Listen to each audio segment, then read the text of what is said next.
In my last video, Modern Druidism is Bullshit, I mentioned that one of the reasons why the sect was created was to give the horn god back his testicles. And I thought it might be a good idea to go into more detail on that and other aspects of the sect's origins.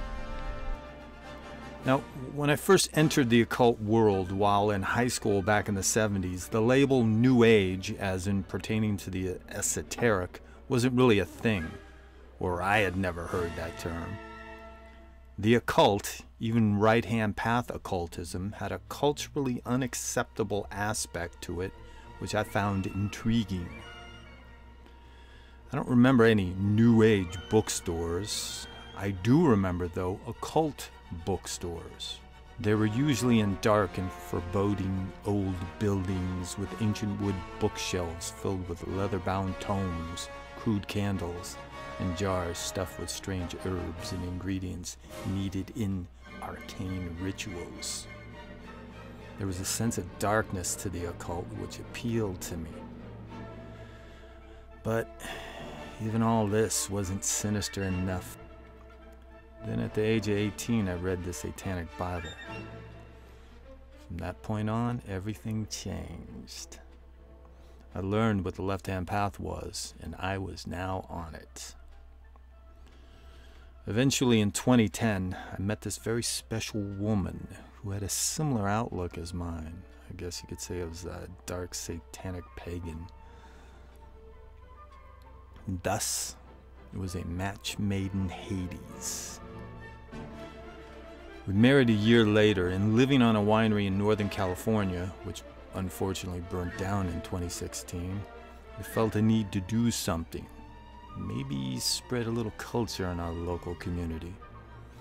So we opened a bookstore on the property and put on events, Renaissance fairs, blues concerts, a metal festival, and a pagan fest. Our first pagan fest was in the fall of 2011 with vendors, artists, speakers, musicians. It was a good time, but even though we invited a few Satanists we knew, like Zach Black from the Satanic International Network, it wasn't quite right. The atmosphere was still too soft for me. The truth is, I couldn't relate to the average New Age pagan type. And while I lingered in this environment of peace, love, and retro heathenism, this quote from Anton LaVey kept going through my head. They play the devil's game, but won't take the devil's name. Now, I identified with the horn god of the Celts and the Druids, the dark Druids of the Wicker Man, and, you know, human sacrifice, not some pussy boy toy of New Age goddess.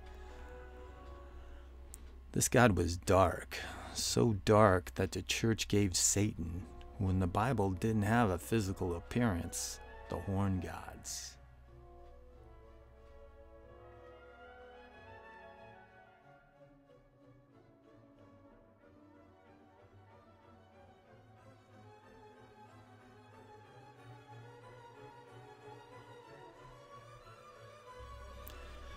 And there was yet another quote by LaVey, one that even had a larger effect on the origins of the sect.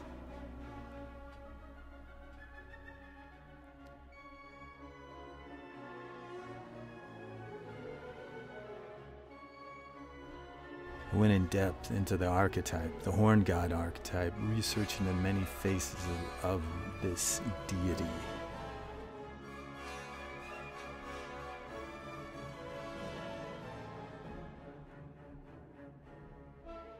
And learned the gods I was familiar with, such as Dionysus and Shiva, were also aspects of the horn god archetype. It appeared, with a bit of syncretism, that these gods stemmed from a common source, an ancient Indo-European horn god. And because of the very real similarity between Hinduism and pre-Abrahamic Western religion, or what we now know as paganism, there appeared to be a common philosophy. Spread by the Proto-Indo-Europeans, in Sanskrit, this form of ancient arcane enlightenment is called Sanatana Dharma, or, in English, the eternal natural law. I filled my big head with this information to the point where it felt as though it was going to burst. The time came when I had to let it out. Thus, on November 1st, 2011, we launched the Sect of the Horn God.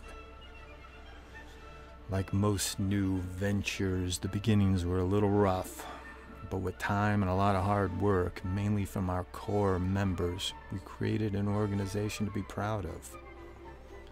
One where we look for quality in our membership over quantity.